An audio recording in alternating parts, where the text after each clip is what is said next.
नमामीशमीशाननिर्वाणरूपं विभुं व्यापकं ब्रह्मवेदस्वरूपं निजं निर्गुणं निर्विकल्पं निरीहं चिदाकाशमाकाशवासं भजेहम्। ओम नमः शिवाय। नमस्कार दोस्तों, आप सभी शिव भक्तों का हमारे इस YouTube चैनल में हार्दिक स्वागत है। शिव महापुराण की कथा सुनने वाले सभी भक्तों पर भगवान भोलेनाथ और माता पार्वती की कृपा सदैव बनी रहे। ब्रह्मा जी कहते हैं, मेरे पुत्रों में श्रेष्ठ महाप्राज्ञ नारद तपस्या के नियम का उपदेश दे जब वशिष्ठ जी अपने घर चले गए, तब तप के उस विधान को समझकर संध्या मन ही मन बहुत प्रसन्न हुई। फिर तो वह सानंद मन से तपस्विनी के योग्य वेश बनाकर बृहल्लोहित सरोवर के तट पर ही तपस्या करने लगी। वशिष्ठ जी ने तपस्या के लिए जिस मंत्र को साधन बताया था, उसी से उत्तम भक्तिभाव के साथ वह भगवान शंकर की आराधना करने लगी। उसने भगवान शिव में अपने चित्त को लगा दिया और एकाग्र मन से वह बड़ी भारी तपस्या करने लगी। उस तपस्या में लगे हुए उसके 4 युग बीत गए। तब भगवान शिव उसकी तपस्या से संतुष्ट हो बड़े प्रसन्न हुए तथा बाहर भीतर और आकाश में अपने स्वरूप का दर्शन कराकर जिस रूप का वह चिंतन करती थी, उसी रूप से उसकी आंखों के सामने प्रकट हो गए। उसने मन से जिनका चिंतन किया था, उन्हीं प्रभु शंकर को अपने सामने खड़ा देख वह अत्यंत आनंद में निमग्न हो गई। भगवान का मुखारविंद बड़ा प्रसन्न दिखाई देता था। उनके स्वरूप से शांति बरस रही थी। वह सहसा भयभीत होकर सोचने लगी कि मैं भगवान हर से क्या कहूँ, किस तरह उनकी स्तुति करूं। इसी चिंता में पड़कर उसने अपने दोनों नेत्र बंद कर लिए। नेत्र बंद कर लेने पर भगवान शिव ने उसके हृदय में प्रवेश करके उसे दिव्य ज्ञान दिया, दिव्य वाणी और दिव्य दृष्टि प्रदान की। जब उसे दिव्य ज्ञान, दिव्य दृष्टि और दिव्य वाणी प्राप्त हो गई, तब वह कठिनाई से ज्ञात होने वाले जगदीश्वर शिव को प्रत्यक्ष देखकर उनकी स्तुति करने लगी। संध्या बोली, जो निराकार है और परम ज्ञान गम्य है, जो न तो स्थूल है और न ही सूक्ष्म है और न ही उच्च है, तथा जिनके स्वरूप का योगी जन अपने हृदय के भीतर चिंतन करते हैं, उन्हीं लोक सृष्टा आप भगवान शिव को नमस्कार है। जिन्हें शर्व कहते हैं, जो शांत स्वरूप, निर्मल, निर्विकार और ज्ञान गम्य है, जो अपने ही प्रकाश में स्थित हो प्रकाशित होते हैं, जिनमें विकार का अत्यंत अभाव है, जो आकाश मार्ग की भांति निर्गुण निराकार बताए गए हैं, तथा जिनका रूप अज्ञान अंधकार मार्ग से सर्वथा परे है, उन नित्य प्रसन्न आप भगवान शिव को मैं प्रणाम करती हूँ।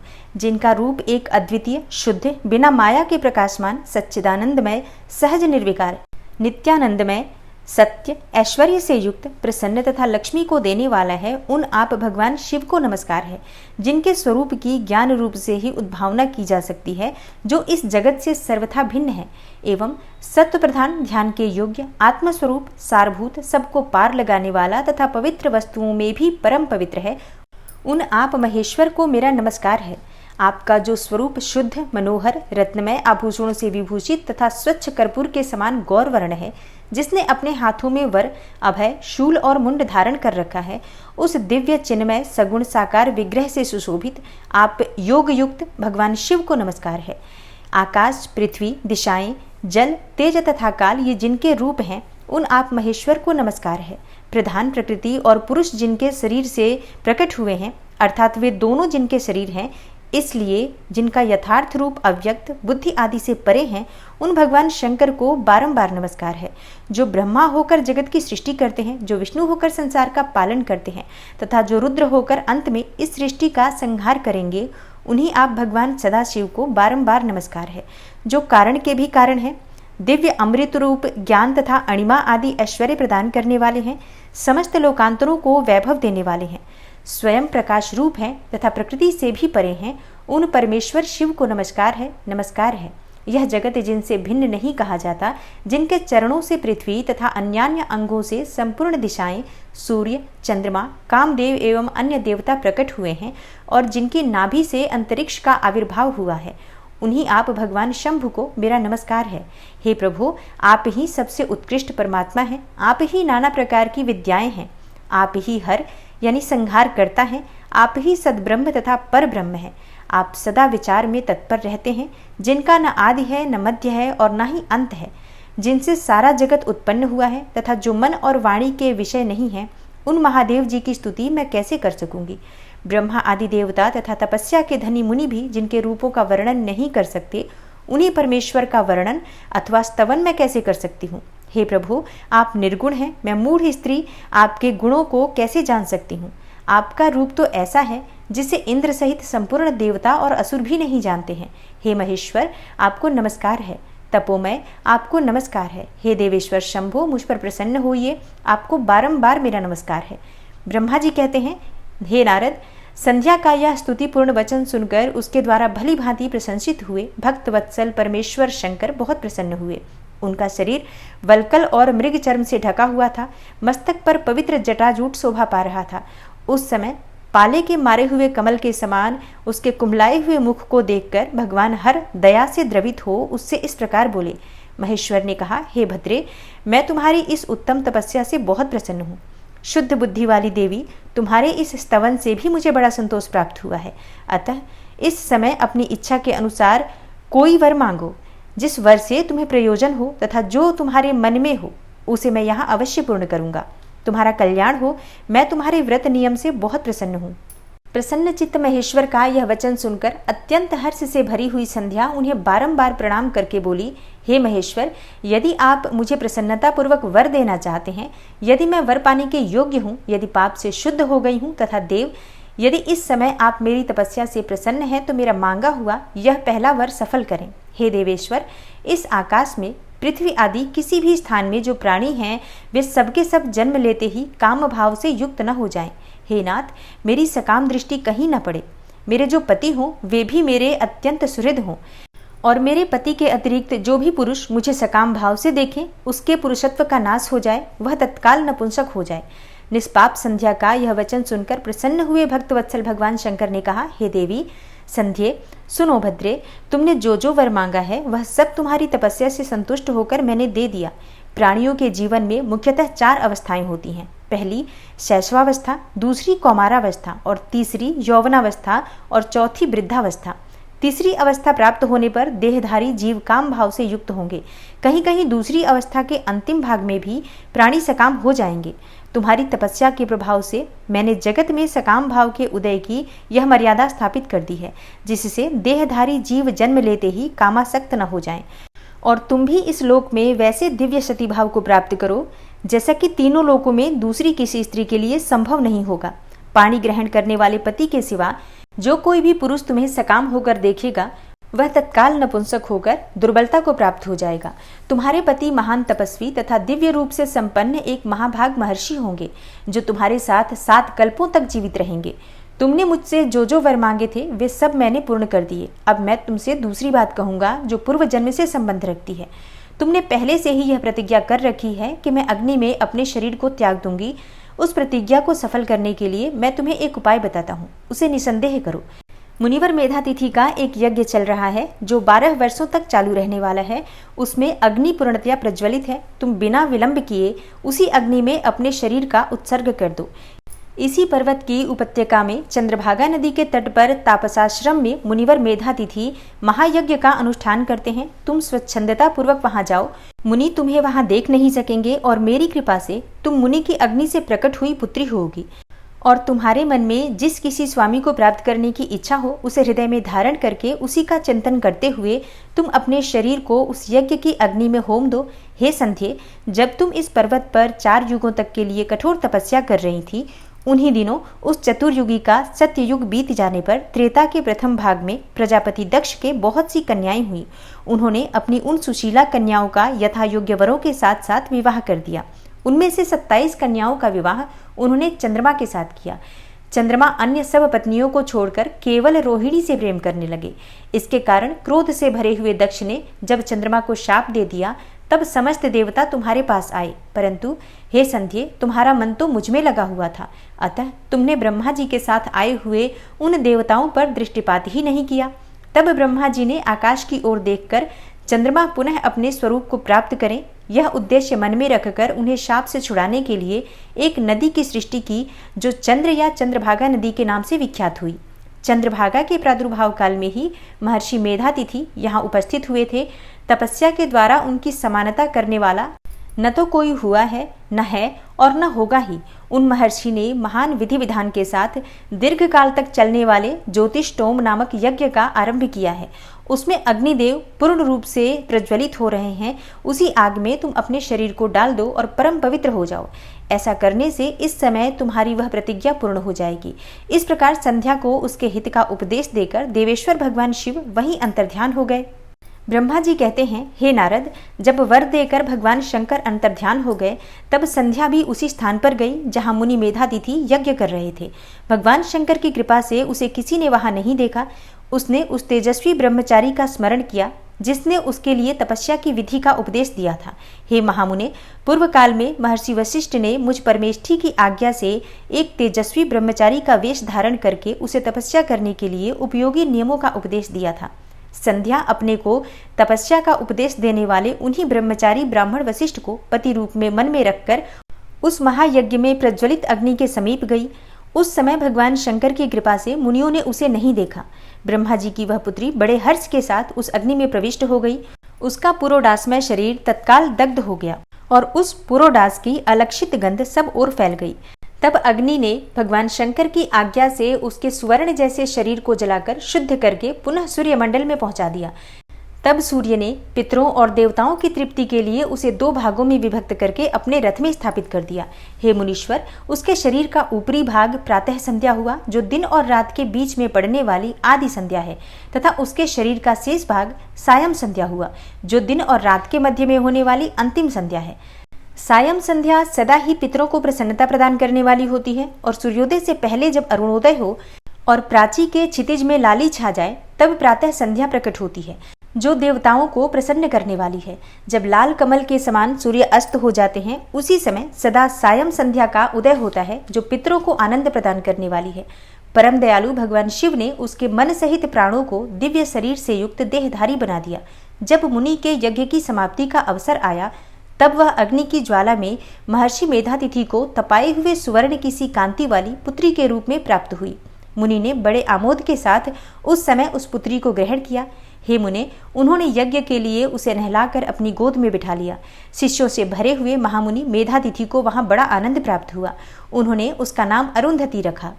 वह किसी भी कारण से धर्म का अवरोध नहीं करती थी, अतः उसी गुण के कारण उसने स्वयं यह त्रिभुवन विख्यात नाम प्राप्त किया। हे देवर्षे, यज्ञ को समाप्त करके कृतकृत्य होकर वे मुनि पुत्री की प्राप्ति होने से बहुत प्रसन्न थे और अपने शिष्यों के साथ आश्रम में रहकर सदा उसी का लालन पालन करते थे। देवी अरुंधति चंद्रभागा नदी के तट पर तापसारण्य के भीतर मुनिवर मेधातिथि के उस आश्रम में धीरे धीरे बड़ी होने लगी और जब वह विवाह के योग्य हो गई तब मैंने, विष्णु तथा महेश्वर ने मिलकर मुझ ब्रह्मा के पुत्र वशिष्ठ के साथ उसका विवाह करा दिया। ब्रह्मा, विष्णु तथा महेश के हाथों से निकले हुए जल से शिप्रा आदि 7 परम पवित्र नदियां उत्पन्न हुई। हे मुने, मेधातिथि की पुत्री महासाध्वी अरुंधति समस्त पतिव्रताओं में श्रेष्ठ थी। वह महर्षि वशिष्ठ को पति रूप में पाकर उनके साथ बड़ी शोभा पाने लगी। अरुंधति से शक्ति आदि शुभ एवं श्रेष्ठ पुत्र उत्पन्न हुए। हे मुनि श्रेष्ठ, वह प्रियतम पति वशिष्ठ को पाकर विशेष शोभा पाने लगी। हे मुनि शिरोमणे, मैंने इस प्रकार तुम्हारे समक्ष संध्या के पवित्र चरित्र का वर्णन किया है, जो समस्त कामनाओं के फलों को देने वाला परम पावन और दिव्य है। जो स्त्री या शुभ व्रत का आचरण करने वाला पुरुष इस प्रसंग को सुनता है वह संपूर्ण कामनाओं को प्राप्त कर लेता है। इसमें अन्यथा विचार करने की आवश्यकता नहीं है। प्रजापति ब्रह्मा जी की यह बात सुनकर नारद जी का मन प्रसन्न हो गया और वे इस प्रकार बोले। नारद जी ने कहा, हे ब्रह्मन, आपने अरुंधति की तथा पूर्व जन्म में उसकी स्वरूपभूता संध्या की बड़ी उत्तम दिव्य कथा सुनाई है, जो शिव भक्ति की वृद्धि करने वाली है। हे धर्मज्ञ, अब आप भगवान शिव के उस परम पवित्र चरित्र का वर्णन कीजिए, जो दूसरे के पापों का विनाश करने वाला उत्तम एवं मंगलदायक है। जब कामदेव रति से विवाह करके हर्षपूर्वक चला गया, दक्ष आदि अन्य मुनि भी जब अपने अपने स्थान को पधारे और जब संध्या तपस्या करने के लिए चली गई, उसके बाद वहाँ क्या हुआ? ब्रह्मा जी ने कहा, विप्रवर नारद, तुम धन्य हो, भगवान शिव के सेवक हो, अतः शिव की लीला से युक्त जो उनका शुभ चरित्र है उसे भक्ति पूर्वक सुनो। हे तात, पूर्व काल में मैं एक बार जब मोह में पड़ गया और भगवान शंकर ने मेरा उपहास किया, तब मुझे बड़ा क्षोभ हुआ। वस्तुतः शिव की माया ने मुझे मोह लिया था, इसलिए मैं भगवान शिव के प्रति ईर्ष्या करने लगा। किस प्रकार? सो मैं तुम्हें बताता हूँ, ध्यान पूर्वक सुनो। मैं उस स्थान पर गया जहाँ दक्षराज मुनि उपस्थित थे, वहीं रति के साथ कामदेव भी था। हे नारद, उस समय मैंने बड़ी प्रसन्नता के साथ दक्ष तथा दूसरे पुत्रों को संबोधित करके वार्तालाप आरंभ किया। उस वार्तालाप के समय मैं शिव की माया से पूर्णतया मोहित था। अतः मैंने कहा, हे पुत्रों, तुम्हें ऐसा प्रयत्न करना चाहिए जिससे महादेव जी किसी कमनीय कांति वाली स्त्री का पाणी ग्रहण करें। इसके बाद मैंने भगवान शिव को मोहित करने का भार रति सहित कामदेव को सौंपा। कामदेव ने मेरी आज्ञा मानकर कहा, हे प्रभु, सुंदरी स्त्री ही मेरा अस्त्र है, अतः शिवजी को मोहित करने के लिए किसी नारी की सृष्टि कीजिए। यह सुनकर मैं चिंता में पड़ गया और लंबी सांस खींचने लगा। मेरे उस निश्वास से राशि राशि पुष्पों से विभूषित वसंत का प्रादुर्भाव हुआ और वसंत और मलयानिल ये दोनों मदन के सहायक हुए। इनके साथ जाकर कामदेव ने वामदेव को मोहने की बारंबार चेष्टा की, परंतु उसे सफलता न मिली। और जब वह निराश होकर लौट आया तब उसकी बात सुनकर मुझे बड़ा दुख हुआ। उस समय मेरे मुख से निश्वास वायु चली, उससे मारगणों की उत्पत्ति हुई। उन्हें मदन की सहायता के लिए आदेश देकर मैंने पुनः उन सबको शिवजी के पास भेजा, परंतु महान प्रयत्न करने पर भी वे शिवजी को मोह में न डाल सके। कामदेव सपरिवार लौट आया और मुझे प्रणाम करके अपने स्थान को चला गया। उसके चले जाने पर मैं मन ही मन सोचने लगा कि निर्विकार तथा मन को वश में रखने वाले योगपरायण भगवान शंकर किसी स्त्री को अपनी सहधर्मिणी बनाना कैसे स्वीकार करेंगे। यही सोचते सोचते मैंने भक्ति भाव से उन भगवान श्री हरि का स्मरण किया जो साक्षात शिव स्वरूप तथा मेरे शरीर के जन्मदाता हैं। मैंने दीन वचनों से युक्त शुभ स्तोत्रों द्वारा उनकी स्तुति की। उस स्तुति को सुनकर भगवान शीघ्र ही मेरे सामने प्रकट हो गए। उनके 4 भुजाएं शोभा पाती थी, नेत्र प्रफुल्ल कमल के समान सुंदर थे। उन्होंने हाथों में शंख, चक्र, गदा और पद्म ले रखे थे। उनके श्याम शरीर पर पीतांबर की बड़ी शोभा हो रही थी। वे भगवान श्रीहरि भक्त प्रिय हैं, अपने भक्त उन्हें बहुत प्यारे हैं। सबके उत्तम शरणदाता उन श्रीहरि को उस रूप में देखकर मेरे नेत्रों से प्रेमाश्रुओं की धारा बह चली और मैं गदगद कंठ से बारंबार उनकी स्तुति करने लगा। मेरे उस स्तोत्र को सुनकर अपने भक्तों के दुख दूर करने वाले भगवान विष्णु बहुत प्रसन्न हुए और शरण में आए हुए मुझ ब्रह्मा से बोले, हे महाप्राज्ञ विधातः, लोक सृष्टा ब्रह्मन, तुम धन्य हो। बताओ, तुमने किस लिए आज मेरा स्मरण किया है और किस निमित्त से यह स्तुति की जा रही है? तुम पर कौन सा महान दुख आ पड़ा है? उसे मेरे सामने इस समय कहो, मैं वह सारा दुख मिटा दूंगा। इस विषय में कोई संदेह या अन्यथा विचार नहीं करना चाहिए। तब ब्रह्मा जी ने सारा प्रसंग सुनाकर कहा, हे केशव, यदि भगवान शिव किसी तरह पत्नी को ग्रहण कर ले तो मैं सुखी हो जाऊंगा, मेरे अंतःकरण का सारा दुख दूर हो जाएगा। इसी के लिए मैं आपकी शरण में आया हूँ। मेरी यह बात सुनकर भगवान मधुसूदन हंस पड़े और मुझ लोक सृष्टा ब्रह्मा का हर्ष बढ़ाते हुए मुझसे शीघ्र ही यूं बोले, विधातः, तुम मेरा वचन सुनो, यह तुम्हारे भ्रम का निवारण करने वाला है। मेरा वचन ही वेद शास्त्र आदि का वास्तविक सिद्धांत है। शिव ही सबके कर्ता, भर्ता, पालक और हर्ता, संहारक हैं। वे ही परात्पर हैं, पर ब्रह्म, परेश, निर्गुण, नित्य, अनिर्देश्य, निर्विकार, अद्वितीय, अच्युत, अनंत, सबका अंत करने वाले, स्वामी और सर्वव्यापी परमात्मा एवं परमेश्वर हैं। सृष्टि, पालन और संहार के कर्ता, तीनों गुणों को आश्रय देने वाले, व्यापक, ब्रह्मा, विष्णु और महेश नाम से प्रसिद्ध, रजोगुण, सत्वगुण तथा तमोगुण से परे, माया से ही भेद युक्त प्रतीत होने वाले, निरीह, माया रहित, माया के स्वामी या प्रेरक, चतुर, सगुण, स्वतंत्र, आत्मानंद स्वरूप, निर्विकल्प, आत्माराम, निर्द्वंद, भक्त परवश, सुंदर विग्रह से सुशोभित, योगी, नित्य योग परायण, योग मार्गदर्शक, गर्वहारी, लोकेश्वर और सदा दीन वत्सल हैं। तुम उन्हीं की शरण में जाओ, सर्वात्मा शंभु का भजन करो, इससे संतुष्ट होकर वे तुम्हारा कल्याण करेंगे। हे ब्रह्मन, यदि तुम्हारे मन में यह विचार हो कि शंकर पत्नी का पाणी ग्रहण करें तो शिवा को प्रसन्न करने के उद्देश्य से शिव का स्मरण करते हुए उत्तम तपस्या करो। अपने उस मनोरथ को हृदय में रखते हुए देवी शिवा का ध्यान करो। वे देवेश्वरी यदि प्रसन्न हो जाएं तो सारा कार्य सिद्ध कर देंगी। यदि शिवा सगुण रूप से अवतार ग्रहण करके लोक में किसी की पुत्री हो, मानव शरीर ग्रहण करें तो वे निश्चय ही महादेव जी की पत्नी हो सकती हैं। हे ब्रह्मन, तुम दक्ष को आज्ञा दो, वे भगवान शिव के लिए पत्नी का उत्पादन करने के निमित्त स्वतः भक्ति भाव से प्रयत्न पूर्वक तपस्या करें। हे तात, शिवा और शिव दोनों को भक्त के अधीन ही जानना चाहिए। वे निर्गुण परब्रह्म स्वरूप होते हुए भी स्वेच्छा से सगुण हो जाते हैं। हे विधे, भगवान शिव की इच्छा से प्रकट हुए हम दोनों ने जब उनसे प्रार्थना की थी तब पूर्व काल में भगवान शंकर ने जो बात कही थी उसे याद करो। ब्रह्मन, अपनी शक्ति से सुंदर लीला विहार करने वाले निर्गुण शिव ने स्वेच्छा से सगुण होकर मुझको और तुमको प्रकट करने के पश्चात तुम्हें तो सृष्टि कार्य का आदेश दिया और उमा सहित उन अविनाशी सृष्टिकर्ता प्रभु ने मुझे उस सृष्टि के पालन का कार्य सौंपा। फिर नाना लीला विशारद उन दयालु स्वामी ने हंसकर आकाश की ओर देखते हुए बड़े प्रेम से कहा, हे विष्णु, मेरा उत्कृष्ट रूप इन विधाता के अंग से इस लोक में प्रकट होगा, जिनका नाम रुद्र होगा। रुद्र का रूप ऐसा ही होगा जैसा मेरा है, वह मेरा पूर्ण रूप होगा। तुम दोनों को सदा उसकी पूजा करनी चाहिए। वह तुम दोनों के संपूर्ण मनोरथों की सिद्धि करने वाला होगा। वही जगत का प्रलय करने वाला होगा। वह समस्त गुणों का दृष्टा, निर्विशेष एवं उत्तम योग का पालक होगा। यद्यपि तीनों देवता मेरे ही रूप हैं, तथापि विशेषतः रुद्र मेरा पूर्ण रूप होगा। हे पुत्रों, देवी उमा के भी 3 रूप होंगे। एक रूप का नाम लक्ष्मी होगा, जो इन श्री हरि की पत्नी होंगी। दूसरा रूप ब्रह्म पत्नी सरस्वती है और तीसरा रूप सती के नाम से प्रसिद्ध होगा। सती उमा का पूर्ण रूप होंगी, वे ही भावी रुद्र की पत्नी होंगी। ऐसा कहकर भगवान महेश्वर हम पर कृपा करने के पश्चात वहां से अंतर्ध्यान हो गए और हम दोनों सुखपूर्वक अपने अपने कार्य में लग गए। हे ब्रह्मन, समय पाकर मैं और तुम दोनों सपत्नीक हो गए और साक्षात भगवान शंकर रुद्र नाम से अवतीर्ण हुए। वे इस समय कैलाश पर्वत पर निवास करते हैं। हे प्रजेश्वर, अब शिवा भी सती नाम से अवतीर्ण होने वाली हैं, अतः तुम्हें उनके उत्पादन के लिए ही यत्न करना चाहिए।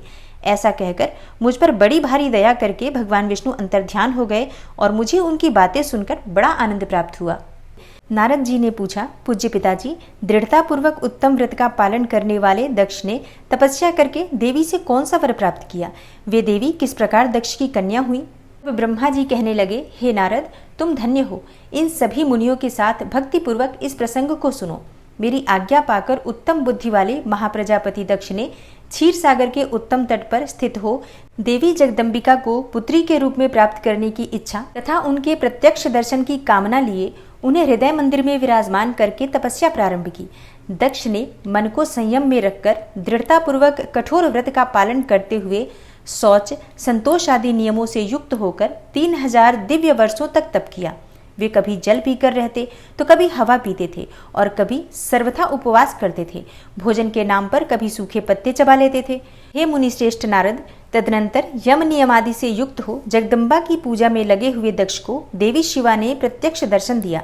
जगन्मयी जगदम्बा का प्रत्यक्ष दर्शन पाकर प्रजापति दक्ष ने अपने आप को कृतकृत्य माना। वे कालिका देवी सिंह पर आरूढ़ थी। उनकी अंग कांति श्याम थी, मुख बड़ा ही मनोहर था। वे चारों भुजाओं से युक्त थीं और हाथों में वरद, अभय, नील, कमल और खड़ग धारण किए हुए थीं। उनकी मूर्ति बड़ी मनोहारिणी थी। नेत्र कुछ कुछ लाल थे। खुले हुए केस बड़े सुंदर दिखाई देते थे। उत्तम प्रभा से प्रकाशित होने वाली उन जगदम्बा को भली भांति प्रणाम करके दक्ष विचित्र वचनावलियों द्वारा उनकी स्तुति करने लगे। दक्ष ने कहा, हे जगदम्ब, हे महामाये, हे जगदीशे, हे महेश्वरी, आपको नमस्कार है। आपने कृपा करके मुझे अपने स्वरूप का दर्शन कराया है। हे भगवती, हे आद्य, मुझ पर प्रसन्न होइए। शिव रूपिणी प्रसन्न होइए। भक्तवरदायिनी प्रसन्न होइए। जगन्माये, आपको मेरा नमस्कार है। ब्रह्मा जी कहते हैं, हे मुने, संयत चित्त वाले दक्ष के इस प्रकार स्तुति करने पर महेश्वरी शिवा ने स्वयं ही उनके अभिप्राय को जान लिया तो भी दक्ष से इस प्रकार कहा, हे दक्ष, तुम्हारी इस उत्तम भक्ति से मैं बहुत संतुष्ट हूँ। तुम अपना मनोवांछित वर मांगो, तुम्हारे लिए मुझे कुछ भी अदेय नहीं है। जगदम्बा की यह बात सुनकर प्रजापति दक्ष बहुत प्रसन्न हुए और उन शिवा को बारंबार प्रणाम करते हुए बोले। दक्ष ने कहा, हे जगदम्ब, हे महामाये, यदि आप मुझे वर देने के लिए उद्यत हैं तो मेरी बात सुनिए और प्रसन्नता पूर्वक मेरी इच्छा पूर्ण कीजिए। मेरे स्वामी जो भगवान शिव हैं, वे रुद्र नाम धारण करके ब्रह्मा जी के पुत्र रूप से अवतीर्ण हुए हैं। वे परमात्मा शिव के पूर्णावतार हैं, परंतु आपका कोई अवतार नहीं हुआ। फिर उनकी पत्नी कौन होगी?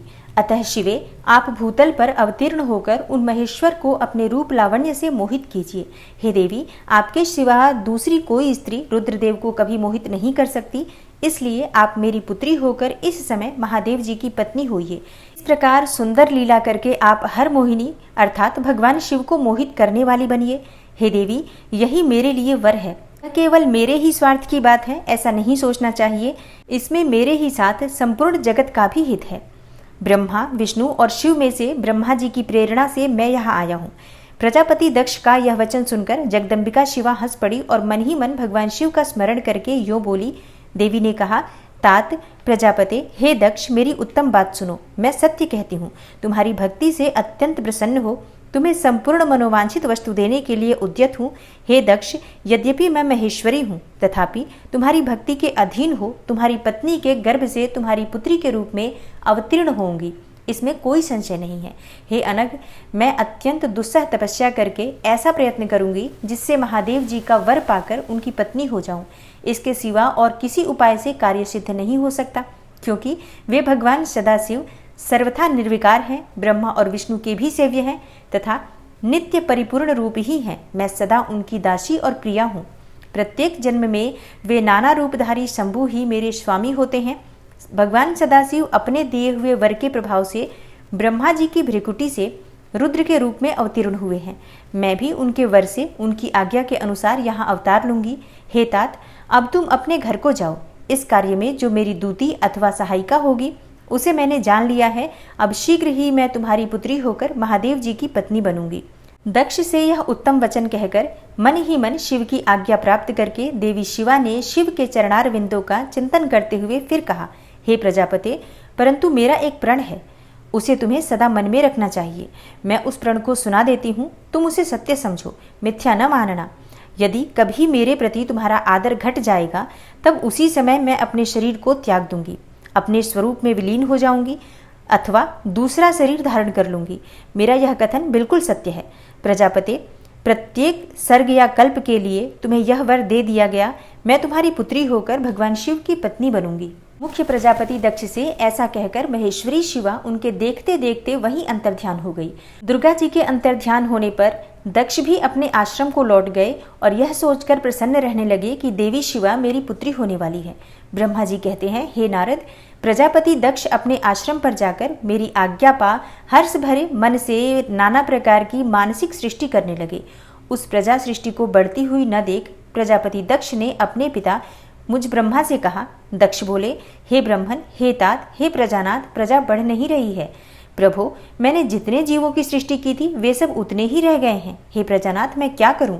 जिस उपाय से ये जीव अपने आप बढ़ने लगे वह मुझे बताइए, तदनुसार मैं प्रजा की सृष्टि करूंगा, इसमें संशय नहीं है।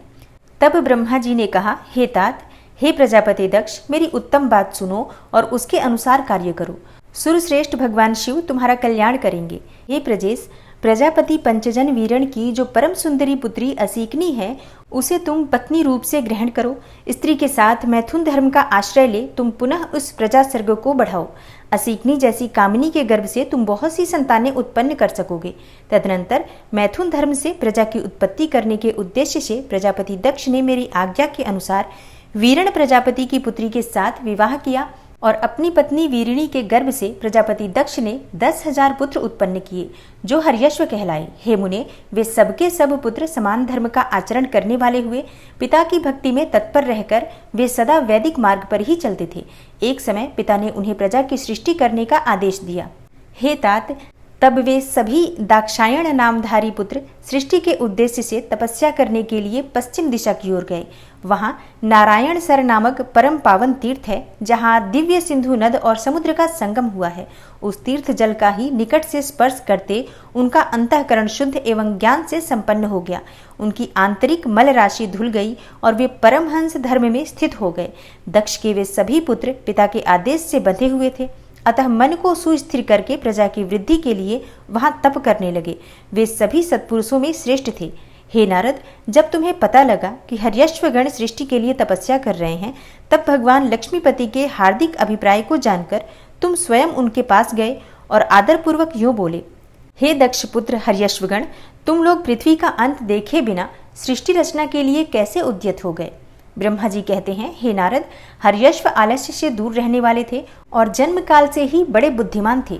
वे सब के सब तुम्हारा कथन सुनकर उस पर स्वयं विचार करने लगे। उन्होंने यह विचार किया कि जो उत्तम शास्त्र रूपी पिता के निवृत्ति परक आदेश को नहीं समझता, वह केवल रज आदि गुणों पर विश्वास करने वाला पुरुष सृष्टि निर्माण का कार्य कैसे कर सकता है। ऐसा निश्चय करके वे उत्तम बुद्धि और एक चित्त वाले दक्ष कुमार नारद को प्रणाम करके और उनकी परिक्रमा करके ऐसे पथ पर चले गए जहां पर जाकर कोई वापस नहीं लौटता।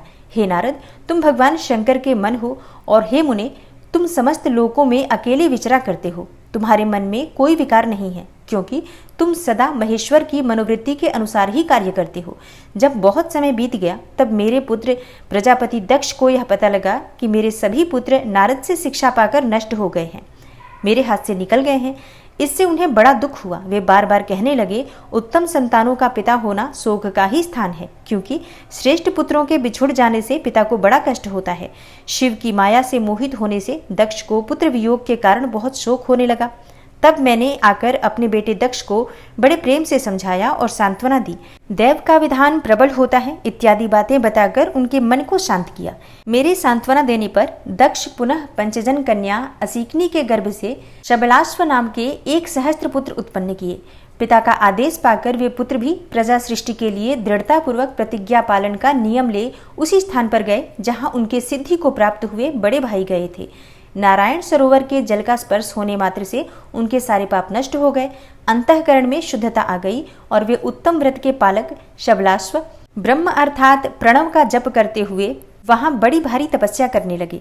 उन्हें प्रजा सृष्टि के लिए उद्यत जान तुम पुनः पहले की ही भांति ईश्वरीय गति का स्मरण करते हुए उनके पास गए और वही बात कहने लगे जो उनके भाइयों से पहले कह चुके थे। हे मुने, तुम्हारा दर्शन अमोघ है, इसलिए तुमने उन्हें भी भाइयों का ही मार्ग दिखाया। अतएव वे भाइयों के ही पथ पर ऊर्ध्वगति को प्राप्त हुए। उसी समय प्रजापति दक्ष को बहुत से उत्पात दिखाई दिए। इससे मेरे पुत्र दक्ष को बड़ा विस्मय हुआ और वे मन ही मन बहुत दुखी हुए। फिर उन्होंने पूर्ववत तुम्हारी ही करतूत से अपने पुत्रों का नाश हुआ सुना। इससे उन्हें बड़ा आश्चर्य हुआ। वे पुत्र शोक से मूर्छित हो अत्यंत कष्ट का अनुभव करने लगे। फिर दक्ष ने तुम पर बड़ा क्रोध किया और कहा, यह नारद तो बड़ा ही दुष्ट है। दैववश उसी समय तुम दक्ष पर अनुग्रह करने के लिए वहां आ पहुंचे और तुम्हें देखते ही शोकावेश से युक्त हो दक्ष के होंठ रोष से फड़कने लगे। तुम्हें सामने पाकर वे धिक्कारने लगे और तुम्हारी निंदा करने लगे। दक्ष ने कहा, ओ नीच, तुमने यह क्या किया? तुमने झूठ मूठ साधुओं का बाना पहन रखा है। इसी के द्वारा ठग कर हमारे भोले भाले बालकों को जो तुमने भिक्षुओं का मार्ग दिखाया है, यह अच्छा नहीं किया है। तुम निर्दय और शठ हो, इसलिए तुमने हमारे इन बालकों के जो अभी ऋषि ऋण, देव ऋण और पितृ ऋण से मुक्त नहीं हो पाए थे, लोक और परलोक दोनों के श्रेय का नाश कर डाला। जो पुरुष इन तीनों ऋणों को उतारे बिना ही मोक्ष की इच्छा मन में धारण करके माता पिता को त्याग करके घर से निकल जाता है, सन्यासी हो जाता है, वह अधोगति को प्राप्त होता है। तुम निर्दय हो, बड़े निर्लज्ज हो, बच्चों की बुद्धि में भेद पैदा करने वाले हो और अपने सुयश को स्वयं ही नष्ट कर रहे हो। हे मूढ़मते, तुम भगवान विष्णु के पार्षदों में व्यर्थ ही घूमते फिरते हो। अधमाधम, तुमने बारंबार मेरा अमंगल किया है, अतः आज से तीनों लोकों में विचरते हुए तुम्हारा पैर कहीं भी स्थिर नहीं रहेगा अथवा कहीं भी तुम्हें ठहरने के लिए सुस्थिर ठौर ठिकाना नहीं मिलेगा। तब ब्रह्मा जी ने कहा, हे नारद, यद्यपि तुम साधु पुरुषों द्वारा सम्मानित हो, तथापि उस समय दक्ष ने शोकवश तुम्हें वैसा श्राप दे दिया। वे ईश्वर की इच्छा को नहीं समझ सके। शिव की माया ने उन्हें अत्यंत मोहित कर दिया था। हे मुने, तुमने उस शाप को चुपचाप ग्रहण कर लिया और अपने चित्त में विकार नहीं आने दिया। यही ब्रह्म भाव है। ईश्वर कोटि के महात्मा पुरुष स्वयं शाप को मिटा देने में समर्थ होने पर भी उसे सह लेते हैं। ब्रह्मा जी कहते हैं, हे देवर्षि, इसी समय दक्ष के इस बर्ताव को जानकर मैं भी वहां आ पहुंचा और पूर्ववत उन्हें शांत करने के लिए सांत्वना देने लगा। तुम्हारी प्रसन्नता को बढ़ाते हुए मैंने दक्ष के साथ तुम्हारा सुंदर स्नेहपूर्ण संबंध स्थापित कराया। तुम मेरे पुत्र हो, मुनियों में श्रेष्ठ और संपूर्ण देवताओं के प्रिय हो, अतः बड़े प्रेम से तुम्हें आश्वासन देकर मैं फिर से अपने स्थान पर आ गया। तदनंतर प्रजापति दक्ष ने मेरी अनुनय के अनुसार अपनी पत्नी के गर्भ से 60 सुंदरी कन्याओं को जन्म दिया और आलस्य रहित हो धर्म आदि के साथ उन सबका विवाह कर दिया। हे मुनीश्वर, मैं उसी प्रसंग को बड़े प्रेम से कह रहा हूँ, तुम ध्यान पूर्वक सुनो। हे मुने, दक्ष ने अपनी 10 कन्याएं विधि पूर्वक धर्म को ब्याह दी, 13 कन्याएं कश्यप मुनि को दे दी और 27 कन्याओं का विवाह चंद्रमा के साथ कर दिया। भूत या बहुपुत्र अंगिरा तथा कृशाश्व को उन्होंने 2-2 कन्याएं दी और शेष 4 कन्याओं का विवाह ताक्ष या अरिष्टनेमी के साथ कर दिया। इन सबकी संतान परंपराओं से तीनों लोग भरे पड़े हैं, अतः विस्तार भय से उनका वर्णन नहीं किया जा सकता। कुछ लोग शिवा या सती को दक्ष की ज्येष्ठ पुत्री बताते हैं, दूसरे लोग उन्हें मंझली पुत्री कहते हैं तथा कुछ अन्य लोग सबसे छोटी पुत्री मानते हैं। कल्प भेद से ये तीनों मत ठीक है। पुत्र और पुत्रियों की उत्पत्ति के पश्चात पत्नी सहित प्रजापति दक्ष ने बड़े प्रेम से मन ही मन जगदम्बिका का ध्यान किया, साथ ही गदगद वाणी से प्रेम पूर्वक उनकी स्तुति भी की। बारंबार अंजलि बांधकर नमस्कार करके वे विनीत भाव से देवी को मस्तक झुकाते थे। इससे देवी शिवा संतुष्ट हुई और उन्होंने अपने प्रण की पूर्ति के लिए मन ही मन यह विचार किया कि अब मैं वीरिणी के गर्भ से अवतार लूं। ऐसा विचार करके जगदम्बा दक्ष के हृदय में निवास करने लगी। हे मुनिश्रेष्ठ, उस समय दक्ष की बड़ी शोभा होने लगी। फिर उत्तम मुहूर्त देखकर दक्ष ने अपनी पत्नी में प्रसन्नतापूर्वक गर्भाधान किया। तब दयालु शिवा दक्ष पत्नी के चित्त में निवास करने लगी। उनमें गर्भधारण के सभी चिन्ह प्रकट हो गए। हे तात, उस अवस्था में वीरिणी की शोभा बढ़ गई और उसके चित्त में अधिक हर्ष छा गया। भगवती शिवा के निवास के प्रभाव से वीरिणी महामंगल रूपिणी हो गई। दक्ष ने अपने कुल संप्रदाय, वेद ज्ञान और हार्दिक उत्साह के अनुसार प्रसन्नतापूर्वक पुंसवन आदि संस्कार संबंधी श्रेष्ठ क्रियाएं संपन्न की और उन कर्मों के अनुष्ठान के समय महान उत्सव हुआ। प्रजापति ने ब्राह्मणों को उनकी इच्छा के अनुसार धन दिया। तब उस अवसर पर वीरिणी के गर्भ में देवी का निवास हुआ जानकर श्री विष्णु आदि सब देवताओं को बड़ी प्रसन्नता हुई। उन सबने वहां आकर जगदम्बा का स्तवन किया और समस्त लोगों का उपकार करने वाली देवी शिवा को बारंबार प्रणाम किया। वे सब देवता प्रसन्न चित्त हो दक्ष प्रजापति तथा वीरिणी की भूरी भूरी प्रशंसा करके अपने अपने स्थान को लौट गए। हे नारद, जब 9 महीने बीत गए तब लौकिक गति का निर्वाह कराकर 10वें महीने के पूर्ण होने पर चंद्रमा आदि ग्रहों तथा ताराओं की अनुकूलता से युक्त सुखद मुहूर्त में देवी शिवा शीघ्र ही अपनी माता के सामने प्रकट हुई। उनके अवतार लेते ही प्रजापति दक्ष बड़े प्रसन्न हुए और उन्हें महान तेज से देदीप्यमान देख उनके मन में यह विश्वास हो गया कि साक्षात वे शिवा देवी ही मेरी पुत्री के रूप में प्रकट हुई हैं। उस समय आकाश से फूलों की वर्षा होने लगी और मेघ जल बरसाने लगे। हे मुनीश्वर, सती के जन्म लेते ही संपूर्ण दिशाओं में तत्काल शांति छा गई। देवता आकाश में खड़े होकर मांगलिक बाजे बजाने लगे। अग्निशालाओं की बुझी हुई अग्नियां सहसा प्रज्वलित हो उठी और सब कुछ परम मंगलमय हो गया। वीरिणी के गर्भ से साक्षात जगदम्बा को प्रकट हुई देखकर दक्ष ने दोनों हाथ जोड़कर नमस्कार किया और बड़े भक्ति भाव से उनकी बड़ी स्तुति की। बुद्धिमान दक्ष के स्तुति करने पर जगन माता शिवा उसी समय दक्ष से इस प्रकार बोली, जिससे माता वीरिणी न सुन सके। देवी बोली, हे प्रजापते, तुमने पहले पुत्री रूप में मुझे प्राप्त करने के लिए मेरी आराधना की थी। तुम्हारा वह मनोरथ आज सिद्ध हो गया। अब तुम उस तपस्या के फल को ग्रहण करो। उस समय दक्ष से ऐसा कहकर देवी ने अपनी माया से शिशु रूप धारण कर लिया और शैशव भाव प्रकट करती हुई वे वहां रोने लगी। उस बालिका का रोदन सुनकर सभी स्त्रियां और दासियां बड़े वेग से प्रसन्नतापूर्वक वहां आ गईं। असीकनी की पुत्री का अलौकिक रूप देखकर उन सभी स्त्रियों को बड़ा हर्ष हुआ। नगर के सब लोग उस समय जय जयकार करने लगे। गीत और वाद्यों के साथ बड़ा भारी उत्सव होने लगा। पुत्री का मनोहर मुख देखकर सबको बड़ी ही प्रसन्नता हुई और दक्ष ने वैदिक और कुलोचित आचार का विधि पूर्वक अनुष्ठान किया। ब्राह्मणों को दान दिया और दूसरों को भी धन बांटा। सब ओर यथोचित गान और नृत्य होने लगे। भांति भांति के मंगल कृत्यों के साथ बहुत से बाजे बाजने लगे। उस समय दक्ष ने समस्त सद्गुणों की सत्ता से प्रशंसित होने वाली अपनी उस पुत्री का नाम प्रसन्नतापूर्वक उमा रखा। तदनंतर संसार में लोगों की ओर से उसके और भी नाम प्रचलित किए गए, जो सबके सब महान मंगलदायक तथा विशेषतः समस्त दुखों का नाश करने वाले हैं। वीरिणी और महात्मा दक्ष अपनी पुत्री का पालन करने लगे तथा वह शुक्ल पक्ष की चंद्रकला के समान दिनों दिन बढ़ने लगी। हे द्विजश्रेष्ठ, बाल्यावस्था में भी समस्त उत्तमोत्तम गुण उसमें उसी तरह प्रवेश करने लगे जैसे शुक्ल पक्ष के बाल चंद्रमा में भी समस्त मनोहारिणी कलाएं प्रविष्ट कर जाती हैं। दक्ष कन्या सती सखियों के बीच बैठी बैठी भी जब अपने भावों में निमग्न होती थी तब बारंबार भगवान शिव की मूर्ति को चित्रित करने लगती थी। मंगलमयी सती जब बाल्योचित सुंदर गीत गाती तब स्थाणु हर एवं रुद्र नाम लेकर स्मर शत्रु शिव का स्मरण किया करती थी। ब्रह्मा जी कहते हैं, हे नारद, एक दिन मैंने तुम्हारे साथ जाकर पिता के पास खड़ी हुई सती को देखा। वह तीनों लोकों की सारभूता सुंदरी थी। उसके पिता ने मुझे नमस्कार करके तुम्हारा भी सत्कार किया। यह देख लोक लीला का अनुसरण करने वाली सती ने भक्ति और प्रसन्नता के साथ मुझको और तुमको भी प्रणाम किया। हे नारद, तदनंतर सती की ओर देखते हुए हम और तुम दक्ष के दिए हुए शुभ आसन पर बैठ गए। तत्पश्चात मैंने उस विनयशीला बालिका से कहा, हे सती, जो केवल तुम्हें ही चाहते हैं और तुम्हारे मन में भी एकमात्र जिनकी ही कामना है, उन्हीं सर्वज्ञ जगदीश्वर महादेव जी को तुम पति रूप में प्राप्त करो। हे शुभे, जो तुम्हारे सिवा किसी दूसरी स्त्री को पत्नी रूप में न तो ग्रहण कर सके हैं और न करते हैं और न भविष्य में ही ग्रहण करेंगे। वे ही भगवान शिव तुम्हारे पति हो, वे तुम्हारे ही योग्य हैं, दूसरे के नहीं। हे नारद, सती से ऐसा कहकर मैं दक्ष के घर में देर तक ठहरा रहा। फिर उनसे विदा ले मैं और तुम दोनों अपने अपने स्थान को चले आए। मेरी बात को सुनकर दक्ष को बड़ी प्रसन्नता हुई, उनकी सारी मानसिक चिंता दूर हो गई और उन्होंने अपनी पुत्री को परमेश्वरी समझकर गोद में उठा लिया।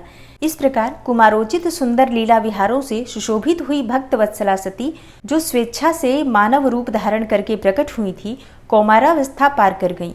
बाल्यावस्था बिताकर किंचित युवावस्था को प्राप्त हुई सती अत्यंत तेज एवं शोभा से संपन्न हो संपूर्ण अंगों से मनोहर दिखाई देने लगी।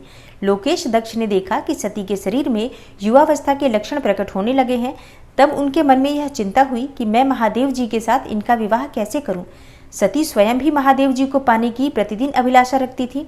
अतः पिता के मनोभाव को समझकर वे माता के निकट गईं और विशाल बुद्धि वाली सती रूपिणी परमेश्वरी शिवा ने अपनी माता वीरिणी से भगवान शंकर की प्रसन्नता के निमित्त तपस्या करने के लिए आज्ञा मांगी। माता की आज्ञा मिल गई। अतः दृढ़ता पूर्वक व्रत का पालन करने वाली सती ने महेश्वर को पति रूप में प्राप्त करने के लिए अपने घर पर ही उनकी आराधना आरंभ कर दी। आश्विन मास में नंदा अर्थात प्रतिपदा, षष्ठी और एकादशी तिथियों में उन्होंने भक्ति पूर्वक गुड़ भात और नमक चढ़ाकर भगवान शिव का पूजन किया और उन्हें नमस्कार करके उसी नियम के साथ उस मास को व्यतीत किया। कार्तिक मास की चतुर्दशी को सजाकर रखे हुए मालपुओं और खीर से परमेश्वर शिव की आराधना करके वे निरंतर उनका चिंतन करने लगी। मार्गशीर्ष मास के कृष्ण पक्ष की अष्टमी तिथि को तिल, जौ और चावल से हर की पूजा करके ज्योतिर्मय दीप दिखाकर अथवा आरती करके सती दिन बिताती थी। पौष मास के शुक्ल पक्ष की सप्तमी को रात भर जागरण करके प्रातःकाल खिचड़ी का नैवेद्य लगा के वे शिव की पूजा करती थी। माघ की पूर्णिमा को रात में जागरण करके सवेरे नदी में नहाती और गीले वस्त्र से ही तट पर बैठकर भगवान शंकर की पूजा करती थी। फाल्गुन मास के कृष्ण पक्ष की चतुर्दशी तिथि को रात में जागरण करके उस रात्रि के चारों पहरों में शिव जी की विशेष पूजा करती और नटों द्वारा नाटक भी कराती थी। चैत्र मास के शुक्ल पक्ष की चतुर्दशी को वे दिन रात शिव का स्मरण करती हुई समय बिताती और ढाक के फूलों तथा दवनों से भगवान शिव की पूजा करती थी। वैशाख शुक्ला तृतीया को सती तिल का आहार करके रहती और नए जौ के भात से रुद्रदेव की पूजा करके उस महीने को बिताती थी। ज्येष्ठ की पूर्णिमा को रात में सुंदर वस्त्रों तथा भटकटैया के फूलों से शंकर जी की पूजा करके वे निराहार रहकर वह मास व्यतीत करती थी। आषाढ़ के शुक्ल पक्ष की चतुर्दशी को काले वस्त्र और भटकटैया के फूलों से वे रुद्रदेव का पूजन करती थी और श्रावण मास के शुक्ल पक्ष की अष्टमी एवं चतुर्दशी को वे यज्ञोपवीतों द्वारा और वस्त्रों द्वारा तथा कुशा की पवित्री से शिव की पूजा किया करती थी। भाद्रपद मास के कृष्ण पक्ष की त्रयोदशी तिथि को नाना प्रकार के फूलों और फलों से शिव का पूजन करके सती चतुर्दशी तिथि को केवल जल का आहार किया करती थी। भांति भांति के फूलों, फलों और उस समय उत्पन्न होने वाले अन्नों द्वारा वे शिव की पूजा करती और महीने भर अत्यंत नियमित आहार करके केवल जप में लगी रहती थी। सभी महीनों में सारे दिन सती शिव की आराधना में ही संलग्न रहती थी। अपनी इच्छा से मानव रूप धारण करने वाली वे देवी दृढ़ता पूर्वक उत्तम व्रत का पालन करती थी। इस प्रकार नंदा व्रत को पूर्ण रूप से समाप्त करके भगवान शिव में अनन्य भाव रखने वाली सती एकाग्रचित्त हो बड़े प्रेम से भगवान शिव का ध्यान करने लगी तथा उस ध्यान में ही निश्चल भाव से स्थित हो गई। हे मुने, इसी समय सब देवता और ऋषि भगवान विष्णु और मुझको आगे करके सती की तपस्या देखने के लिए गए। वहां आकर देवताओं ने देखा सती मूर्तिमती दूसरी सिद्धि के समान जान पड़ती हैं। वे भगवान शिव के ध्यान में निमग्न हो उस समय सिद्धावस्था को पहुंच गई थी। समस्त देवताओं ने बड़ी प्रसन्नता के साथ वहां दोनों हाथ जोड़कर सती को नमस्कार किया। मुनियों ने भी मस्तक झुकाए तथा श्रीहरि आदि के मन में प्रीति उमड़ आई। श्रीहरि, विष्णु आदि सब देवता और मुनि आश्चर्यचकित हो सती देवी की तपस्या की भूरी भूरी प्रशंसा करने लगे। फिर देवी को प्रणाम करके वे देवता और मुनि तुरंत ही गिरिश्रेष्ठ कैलाश पर्वत को गए, जो भगवान शिव को बहुत ही प्रिय है। सावित्री के साथ मैं और लक्ष्मी के साथ भगवान वासुदेव भी प्रसन्नता पूर्वक महादेव जी के निकट गए।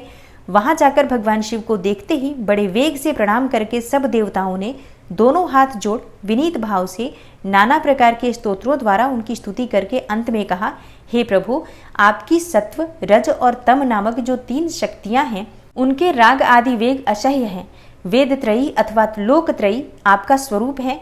आप शरणागतों के पालक हैं तथा आपकी शक्ति बहुत बड़ी है, उसकी कहीं कोई सीमा नहीं है। आपको नमस्कार है। हे दुर्गापते, जिनकी इंद्रियां दुष्ट हैं, वश में नहीं हो पाती, उनके लिए आपकी प्राप्ति का कोई मार्ग सुलभ नहीं है। आप सदा भक्तों के उद्धार में तत्पर रहते हैं। आपका तेज छुपा हुआ है। आपको नमस्कार है। आपकी माया शक्ति रूपा जो अहम बुद्धि है, उससे आत्मा का स्वरूप ढक गया है। अतएव यह मूढ़ बुद्धि जीव अपने स्वरूप को नहीं जान पाता। आपकी महिमा का पार पाना अत्यंत कठिन है, या यूं कहें कि सर्वथा असंभव है। हम सभी आप महाप्रभु को मस्तक झुकाते हैं। ब्रह्मा जी कहते हैं, हे नारद, इस प्रकार महादेव जी की स्तुति करके श्री हरि विष्णु आदि सब देवता उत्तम भक्ति से मस्तक झुकाए प्रभु शिव जी के आगे चुपचाप खड़े हो गए। ब्रह्मा जी का रुद्रदेव से सती के साथ विवाह करने का अनुरोध, श्री विष्णु द्वारा अनुमोदन और श्री रुद्र की इसके लिए स्वीकृति। ब्रह्मा जी कहते हैं, श्री विष्णु आदि देवताओं द्वारा की हुई उस स्तुति को सुनकर सबकी उत्पत्ति के हेतुभूत भगवान शंकर बड़े प्रसन्न हुए और जोर जोर से हंसने लगे। मुझ ब्रह्मा और विष्णु को अपनी अपनी पत्नी के साथ आया हुआ देख महादेव जी ने हम लोगों से यथोचित वार्तालाप किया और हमारे आगमन का कारण पूछा। रुद्र बोले, हे हरे, हे विधे तथा हे देवताओं और महर्षियों, आज निर्भय होकर यहाँ अपने आने का ठीक ठीक कारण बताओ। तुम लोग किस लिए यहाँ आए हो और कौन सा कार्य आ पड़ा है, वह सब मैं सुनना चाहता हूँ, क्योंकि तुम्हारे द्वारा की गई स्तुति से मेरा मन बहुत प्रसन्न है। हे मुने, महादेव जी के इस प्रकार पूछने पर भगवान विष्णु की आज्ञा से मैंने वार्तालाप आरंभ किया। मुझ ब्रह्मा ने कहा, देवदेव महादेव करुणा सागर, हे प्रभु, हम दोनों इन देवताओं और ऋषियों के साथ जिस उद्देश्य से यहाँ आए हैं उसे सुनिए। हे वृषभध्वज, विशेषतः आप ही के लिए हमारा यहाँ आगमन हुआ है, क्योंकि हम तीनों सहार्थी हैं। सृष्टि चक्र के संचालन रूप प्रयोजन की सिद्धि के लिए एक दूसरे के सहायक हैं। सहार्थी को सदा परस्पर यथा योग्य सहयोग करना चाहिए, अन्यथा यह जगत टिक नहीं सकता। हे महेश्वर, कुछ ऐसे असुर उत्पन्न होंगे जो मेरे हाथ से मारे जाएंगे, कुछ भगवान विष्णु के और कुछ आपके हाथों नष्ट होंगे। हे महाप्रभु, कुछ असुर ऐसे होंगे जो आपके वीर्य से उत्पन्न हुए पुत्र के हाथ से ही मारे जा सकेंगे। हे प्रभु, कभी कोई विरले ही असुर ऐसे होंगे जो माया के हाथों द्वारा वध को प्राप्त होंगे। आप भगवान शंकर की कृपा से ही देवताओं को सदा उत्तम सुख प्राप्त होगा। घोर असुरों का विनाश करके आप जगत को सदा स्वास्थ्य एवं अभय प्रदान करेंगे। अथवा यह भी संभव है कि आपके हाथ से कोई भी असुर न मारे जाए, क्योंकि आप सदा योग युक्त रहते हुए राग द्वेष से रहित हैं तथा एकमात्र दया करने में ही लगे रहते हैं। हे ईश्वर, यदि वे असुर भी आराधित हों और आपकी दया से अनुग्रहित होते रहें, तो सृष्टि और पालन का कार्य कैसे चल सकता है। अतः हे वृषभध्वज, आपको प्रतिदिन सृष्टि आदि के उपर्युक्त कार्य करने के लिए उद्यत रहना चाहिए। यदि सृष्टि पालन और संहार रूप कर्म न करने हो, तब तो हमने माया से जो भिन्न भिन्न शरीर धारण किए हैं, उनकी कोई उपयोगिता अथवा औचित्य ही नहीं है। वास्तव में हम तीनों एक ही हैं, कार्य के भेद से भिन्न भिन्न देह धारण करके स्थित हैं। यदि कार्य भेद न सिद्ध हो, तब तो हमारे रूप भेद का कोई प्रयोजन ही नहीं है। हे देव, एक ही परमात्मा महेश्वर तीन स्वरूपों में अभिव्यक्त हुए हैं। इस रूप भेद में उनकी अपनी माया ही कारण है। वास्तव में प्रभु स्वतंत्र हैं। वे लीला के उद्देश्य से ही ये सृष्टि आदि कार्य करते हैं। भगवान श्री हरि उनके बाएं अंग से प्रकट हुए हैं। मैं यानी कि ब्रह्मा उनके दाएं अंग से प्रकट हुआ हूँ, और आप रुद्रदेव उन सदाशिव के हृदय से आविर्भूत हुए हैं। अतः आप ही शिव के पूर्ण रूप हैं। हे प्रभु, इस प्रकार अभिन्न रूप होते हुए भी हम तीन रूपों में प्रकट हैं। हे सनातन देव, हम तीनों उन्हीं भगवान सदाशिव और शिवा के पुत्र हैं। इस यथार्थ तत्व का आप हृदय से अनुभव कीजिए। हे प्रभु, मैं और विष्णु आपके आदेश से प्रसन्नता पूर्वक लोक की सृष्टि और पालन के कार्य कर रहे हैं तथा कार्य कारणवश सपत्निक भी हो गए हैं। अतः आप भी विश्वहित के लिए तथा देवताओं को सुख पहुंचाने के लिए एक परम सुंदरी रमणी को अपनी पत्नी बनाने के लिए ग्रहण करें। हे महेश्वर, एक बात और है, उसे भी सुनिए। मुझे पहले के वृतांत का स्मरण हो आया है। पूर्व काल में आपने ही शिव रूप से जो बात हमारे सामने कही थी, वही इस समय सुना रहा हूँ। आपने कहा था, हे ब्रह्मन, मेरा ऐसा ही उत्तम रूप तुम्हारे अंग विशेष ललाट से प्रकट होगा, जिसकी लोक में रुद्र नाम से प्रसिद्धि होगी। तुम ब्रह्मा सृष्टिकर्ता हो गए, श्रीहरि जगत का पालन करने वाले हुए, और मैं सगुण रुद्र रूप होकर संहार करने वाला होऊंगा। एक स्त्री के साथ विवाह करके लोक के उत्तम कार्य की सिद्धि करूंगा। अपनी कही हुई इस बात को याद करके आप अपनी ही पूर्व प्रतिज्ञा को पूर्ण कीजिए। हे स्वामिन, आपका यह आदेश है कि मैं सृष्टि करूं, श्रीहरि पालन करें और आप स्वयं संहार के हेतु बनकर प्रकट हों। सो आप साक्षात शिव ही संहारकर्ता के रूप में प्रकट हुए हैं। आपके बिना हम दोनों अपना अपना कार्य करने में समर्थ नहीं हैं। अतः आप एक ऐसी कामिनी को स्वीकार करें जो लोकहित के कार्य में तत्पर रहे। हे शंभो, जैसे लक्ष्मी भगवान विष्णु की और सावित्री मेरी सहधर्मिणी है, उसी प्रकार आप इस समय अपनी जीवन सहचरी प्राणवल्लभा को ग्रहण करें। मेरी यह बात सुनकर लोकेश्वर महादेव जी के मुख पर मुस्कुराहट दौड़ गई। श्री हरि विष्णु के सामने वे मुझसे इस प्रकार बोले। ईश्वर ने कहा, हे ब्रह्मन, हे हरे, तुम दोनों मुझे सदा ही अत्यंत प्रिय हो। तुम दोनों को देखकर मुझे बड़ा आनंद मिलता है। तुम लोग समस्त देवताओं में श्रेष्ठ तथा त्रिलोकी के स्वामी हो। लोकहित के कार्य में मन लगाए रहने वाले तुम दोनों का वचन मेरी दृष्टि में अत्यंत गौरवपूर्ण है। किंतु सुरश्रेष्ठगण, मेरे लिए विवाह करना उचित नहीं होगा, क्योंकि मैं तपस्या में संलग्न रहकर सदा संसार से विरक्त ही रहता हूँ और योगी के रूप में मेरी प्रसिद्धि है। जो निवृत्ति के सुंदर मार्ग पर स्थित है, अपने आत्मा में ही रमण करता आनंद मानता है, निरंजन अर्थात माया से निर्लिप्त है, जिसका शरीर अवधूत अर्थात दिगंबर है, जो ज्ञानी, आत्मदर्शी और कामना से शून्य है, जिसके मन में कोई विकार नहीं है, जो भोग से दूर रहता है तथा जो सदा अपवित्र और अमंगल वेशधारी है, उसे संसार में कामिनी से क्या प्रयोजन है, यह इस समय मुझे बताओ तो सही।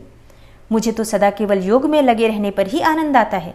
ज्ञानहीन पुरुष ही योग को छोड़कर भोग को अधिक महत्व देता है। संसार में विवाह करना पराये बंधन में बंधना है। इसे बहुत बड़ा बंधन समझना चाहिए। इसलिए मैं सत्य सत्य कहता हूँ, विवाह के लिए मेरे मन में थोड़ी सी भी अभिरुचि नहीं है। आत्मा ही अपना उत्तम अर्थ या स्वार्थ है। उसका भली भांति चिंतन करने के कारण मेरी लौकिक स्वार्थ में प्रवृत्ति नहीं है। तथापि जगत के हित के लिए तुमने जो कुछ कहा है उसे मैं करूँगा। तुम्हारे वचन को गरिष्ठ मानकर अथवा अपनी कही हुई बात को पूर्ण करने के लिए मैं अवश्य विवाह करूँगा, क्योंकि मैं सदा भक्तों के वश में रहता हूँ। परंतु मैं जैसी नारी को प्रिय पत्नी के रूप में ग्रहण करूँगा और जैसी शर्त के साथ करूँगा, उसे सुनो। हे हरे, हे ब्रह्मन, मैं जो कुछ कहता हूँ वह सर्वथा उचित ही है। जो नारी मेरे तेज को विभाग पूर्वक ग्रहण कर सके, जो योगिनी तथा इच्छानुसार रूप धारण करने वाली हो, उसी को तुम पत्नी बनाने के लिए मुझे बताओ। जब मैं योग में तत्पर रहूं तब उसे भी योगिनी बनकर रहना होगा, और जब मैं कामासक्त हूं तब उसे भी कामिनी के रूप में ही मेरे पास रहना होगा। वेद वेत्ता विद्वान जिन्हें अविनाशी बतलाते हैं, उन ज्योति स्वरूप सनातन शिव का मैं सदा चिंतन करता हूँ और करता रहूँगा। हे ब्रह्मन, उन सदा शिव के चिंतन में जब मैं न लगा हूँ, तभी उस भामिनी के साथ मैं समागम कर सकता हूँ। जो मेरे शिव चिंतन में विघ्न डालने वाली होगी, वह जीवित नहीं रह सकती। उसे अपने जीवन से हाथ धोना पड़ेगा। तुम, विष्णु और मैं तीनों ही ब्रह्म स्वरूप शिव के अंशभूत हैं। अतः हे महाभागगण, हमारे लिए उनका निरंतर चिंतन करना ही उचित है। हे कमलासन, उनके चिंतन के लिए मैं बिना विवाह के भी रह लूँगा, किंतु उनका चिंतन छोड़कर विवाह नहीं करूँगा। अतः तुम मुझे ऐसी पत्नी प्रदान करो जो सदा मेरे कर्म के अनुकूल चल सके। हे ब्रह्मन, उसमें भी मेरी एक और शर्त है, तुम उसे भी सुनो। यदि उस स्त्री का मुझ पर और मेरे वचन पर अविश्वास होगा तो मैं उसे त्याग दूंगा। उनकी यह बात सुनकर मैंने और श्रीहरि ने मंद मुस्कान के साथ मन ही मन प्रसन्नता का अनुभव किया।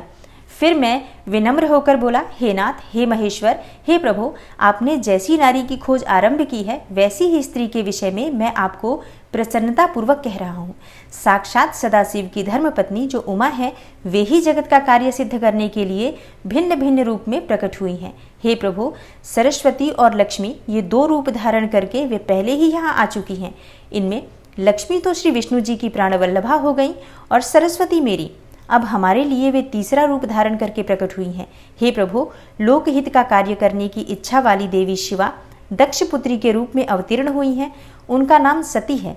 सती ही ऐसी भार्या हो सकती हैं जो सदा आपके लिए हितकारिणी हो। हे देवेश, महातेजस्विनी सती आपके लिए, आपको पति रूप में प्राप्त करने के लिए दृढ़तापूर्वक कठोर व्रत का पालन करती हुई तपस्या कर रही हैं। हे महेश्वर, आप उन्हें वर देने के लिए जाइए, कृपा कीजिए और बड़ी प्रसन्नता के साथ उन्हें उनकी तपस्या के अनुरूप वर देकर उनके साथ विवाह कीजिए। हे शंकर, भगवान विष्णु की, मेरी तथा इन संपूर्ण देवताओं की यही इच्छा है। आप अपनी शुभ दृष्टि से हमारी इस इच्छा को पूर्ण कीजिए, जिससे हम आदरपूर्वक इस उत्सव को देख सकें। ऐसा होने से तीनों लोकों में सुख देने वाला परम मंगल होगा और सबकी सारी चिंता मिट जाएगी, इसमें कोई संशय नहीं है। तदनंतर मेरी बात समाप्त होने पर लीला विग्रह धारण करने वाले भक्तवत्सल महेश्वर से मधुसूदन अच्युत ने इसी का समर्थन किया। तब भक्तवत्सल भगवान शिव ने हंसकर कहा, बहुत अच्छा, ऐसा ही होगा। उनके ऐसा कहने पर हम दोनों उनसे आज्ञा ले अपनी पत्नी तथा देवताओं और मुनियों के साथ अत्यंत प्रसन्न होकर अपने अभीष्ट स्थान को चले आए। जय भोलेनाथ। आज की कथा का यहीं पर समापन करती हूँ। इसके आगे का वृतांत आप कल की कथा में सुनेंगे। उम्मीद करती हूँ आज की कथा आपको ज़रूर पसंद आई होगी। तो अगर कथा पसंद आती है तो वीडियो को लाइक किया कीजिए और अगर संभव हो तो वीडियो को ज़्यादा से ज़्यादा शेयर कीजिए। और अगर आप इस चैनल पर पहली बार आए हैं, अभी तक आपने इस चैनल को सब्सक्राइब नहीं किया है, तो आज की वीडियो अगर आपको अच्छी लगे तो चैनल को सब्सक्राइब करके बेल आइकन को ज़रूर प्रेस कर लीजिए। इससे ये होगा कि इस चैनल पर जो नई वीडियो अपलोड होंगी उनकी नोटिफिकेशन आपको सही समय पर प्राप्त होगी। मिलती हूँ मैं आपसे अगली वीडियो में, तब तक के लिए जय श्री राधे।